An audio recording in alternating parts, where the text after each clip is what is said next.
Usually, every time we finish to frothing milk, must clean the steam pipe. So, with a map, we clean on side, then remove, we clean the stainless steel.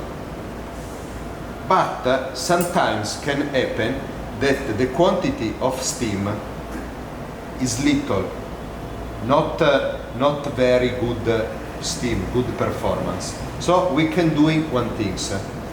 With a pin, we clean the inner part. Here I have a hole. We take a pin, insert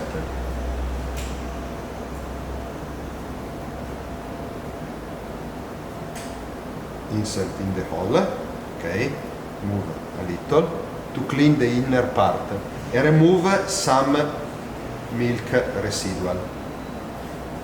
After this, we assemble again the part and also quickly rotate and we make some steam.